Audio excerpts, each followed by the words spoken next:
nyo ba yan? Just got home, guys. Ay, grabe yung pawis ni ate girl. Sobrang init. Ano oras na? 3:47. Pasensya nyo na yan. Pinto ko masyado siyang maraming sabit-sabit because it's a Saturday. So, hindi ko pa nalilinis yung kwarto ko. Wala ko bawasan yung kalat ko bukas pa. Kung maririnig nyo na naman ng electric fan, yung hangin na nilinig nyo kasi sobrang init talaga. Uwi ko lang galing mall because I have some errands na kailangan lakarin. Yung first line of errand ko is this.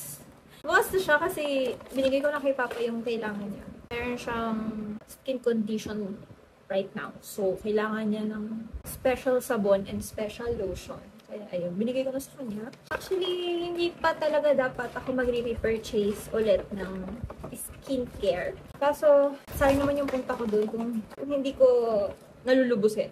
Kasi may ibang items na naman ako na kailangan i-restock. So, first of all is this moisturizer. Sunscreen moisturizer. This is from Dr. Sensitive SPF 50 PA+++ Super Sunscreen. So, wala siyang white cast, guys. Kaya ako siya nagustuhan. Since nag-wear down na yung aking lash lift, this is what I use as mascara. Kahit medyo mahirap siyang i-apply, kasi parang ang laki ng brush niya eh. Nalalakihan ako sa wand niya. Tapos medyo nagka-clump siya over time, pero nasa technique siya kung paano ilagay. Hindi niya ka-curl down yung lashes ko, which is good kasi for someone na mahaba ang pilik mata, yun ang problema ko. After several hours, bumabagsak na siya. Next is face pack lang din kasi yung ganito ko sa office, maubos na. Tapos, ito. Minsan lang ako makakita ng ganito sa Watsons, yung spearmint. Kasi laging may flavor. And, oh my god guys, oh my gosh, yung last two from Watsons. Yung isa dito, matagal na ako naghahanap ng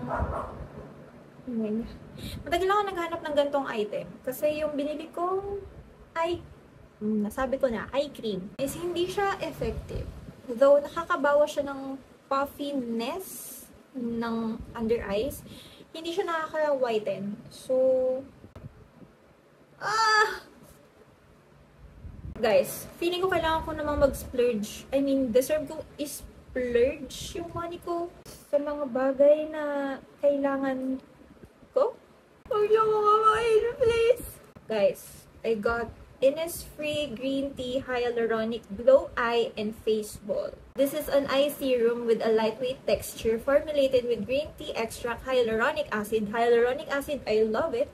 Fine glitter particles that helps to be moisturize and brighten the under eye area. Hindi ko alam kung ano yung ibig sabihin sa brighten kasi hindi ko rin alam kung ano yung fine glitter particles. Pero ayun, I'm hoping na ma-brighten niya yung under eye ko. Kasi yan talaga ang pinaka-problema ko now bukod sa aking mga kamalasan sa face na mga bagong alaga. Because, you know, a girl's skin is a girl's skin. So, you never know. Kahit gano'n ka kaalaga. Ito yung itsura niya. May ball lang siya sa loob. Yan. Hindi nga lang siya recommended ni Mingyu. Kasi walang picture niya. Pero, ayan, I got it. Huwag yun na tanungin kung magkano kasi nagulat din ako sa presyo niya. Pero, let's try and see kung siya effective. Kung effective, edi nice for its price. Diba? Anyways, next. Ito super impulse to. Kasi isang, anong tawag mo din sa isang ganun? Nasa gitna. Hindi siya aisle eh. Kasi aisle yung space in between. Pero isang rack siya na back to back. Yun lang yung Innisfree doon sa Watsons. Pag lipat ko sa likod, other side ng rack, makeup, Innisfree, pala yung nandun. So, yung other side is skincare. Tapos yung likod niya, puro makeup. Ang pinurchase ko ay Innisfree Light Fitting Concealer. Basta parang peach corrector siya. I got it in Dark Circle cover number 1, Salmon Beige. If you can see, ito yan. Ito yung Salmon Beige, yung medyo pink. Tapos ito yung other shade niya, yung number 2 siguro. Dalawa lang yung kulay niya. Ito yung kinuha ko kasi sabi ni ate, kaka-even out siya ng marks. For its price, hindi ko alam. Siguro okay na rin. Kasi cute yung packaging niya, frosted. Anyways, hindi makakompleto ang magandang makeup base kung walang moisturizer. Kaya ako binili to kasi hindi na ako nagma-moisturizer at all. Bam! ba, ba, ba, ba. Hi guys, it's the Face Shop. Magtitingin lang sana ako ng price range niya para if ever hindi ko kayanin, eh, mapag-ipunan ko siya. Kasi feeling ko hindi pa ako ready gumasto sa a bit expensive skincare. Kasi feeling ko pag nasana yung balat ko sa ganun, eh, mahirap na siya i-maintain. Price-wise and the product-wise. Kasi kung magsuswitch ka to another product, parang mamamahay na naman yung skin barrier mo sa product na yun. Pero, na-in-love ako sa moisturizer na to. May isa pang nire-recommend sa akin si ate doon. Something tea tree siya. Out of budget na siya for me. Kaya, ito na lang muna yung binili ko.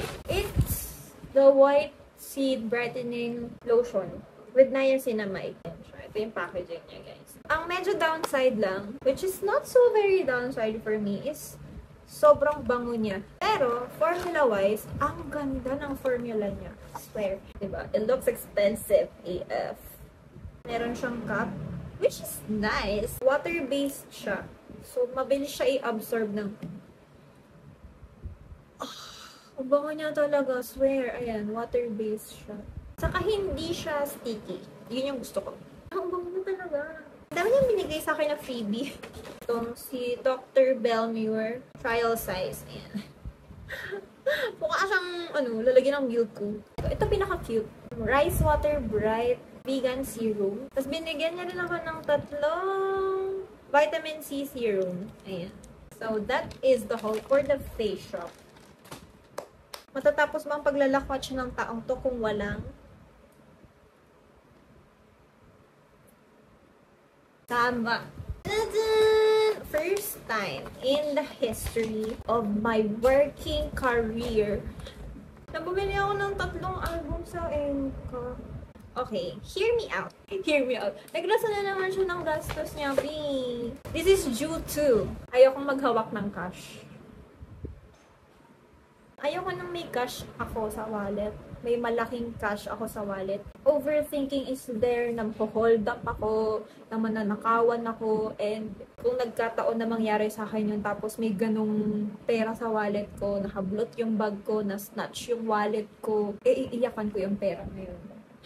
Ano bang pag-iisip ko? Aside sa album, bumili ako ng bow, you know, cute black bow like that. Tapos, just 2 clips. Hindi makakompleto ang araw, ng weekend ko. Pang walang unboxing. Alam nyo yan. First of the 3. Tada! Guys, if you don't know, if you didn't know, and you don't know, Stacy is one of the girl groups na na-stan ko since debut era. I bought, hindi ko na nasabi, teddy bear. Cute! May teddy bear siya sa gitna. Okay, may nahulog. Nahulog yung photocard. Hindi ko nakita kung sino, pero naka-pink siya.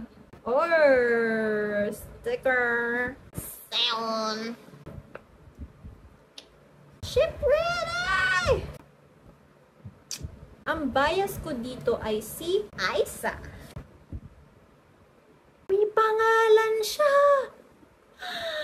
Shay! Siya yung first love ko sa sa Stacy, si Jay. What if yung first love ko din sa susunod na album yung umuwi? What if premonition na ni Jay pala ito? Tcha-tcha! What's next? Bam! Station! I got Thursday's Child, Tearver. Okay. 2 lang yung ganto doon, and how I wish I could buy a lot para more chances of winning. Sticker! Oh my god, I hate it! Walang pag-asang masave tong Thursday Child sticker. Thursday's Child. Look at the stickiness! Oh my gosh! Yan! Who are you? Nakikita mo yung tao ba? Okay, wala. Ay, poster! Okay.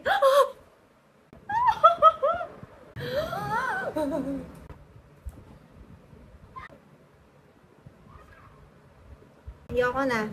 In-cut, sumusobra ka na, charot. Are you kidding me? Okay, guys. Look. See? It's Yuning-kai. Sticker? Yuning-kai. Yuning-kai. Ang pogi, di ba? Kailangan niya ng urgent care. Si Taeyun, yung photocard ng Yuning-kai Tearver ko. Lastly, si Ante, wala pang standard or regular version, pero meron ng light.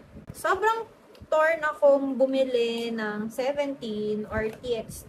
Kasi natutuwa ako na napauwi ko recently si Jonghan. Tapos inuwian ako ng 2 dibdib last week. Pero feeling ko kailangan kong bumawi sa kanila. Kaya ito yung kinuha ko. Hinalukay ko pala lahat ng Tomorrow Light version doon. Ito yung pinakailalim.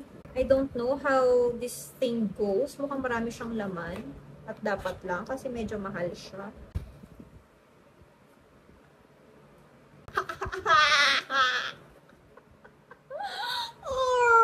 Sabi na, maganda talaga ang ang dinudukot mo yung pinaka-ilalim. Inuuwi ang kay. Girl, ang dami! I love it! Nakaka-addict naman to. Hala, gusto ko pala isang tomorrow version. Light pala. Oh, yun lang. Simple. I like it. Guys, ano ba to? Babam. Ayan, Yeonjun sticker. Ito pag hindi to si Yeonjun, tatawa talaga ako. Pero pag si Yeonjun, kikiligin ako.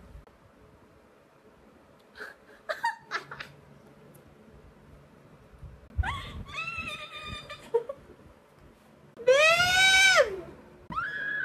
Ang first love sa TXT naman ang umuwi. Na-manifest nga ni Jay! Guys, I'm encouraging you to buy TXT, yung member versions nila. Hindi ka mauubusan ng options. Ang dali niyong i-predict.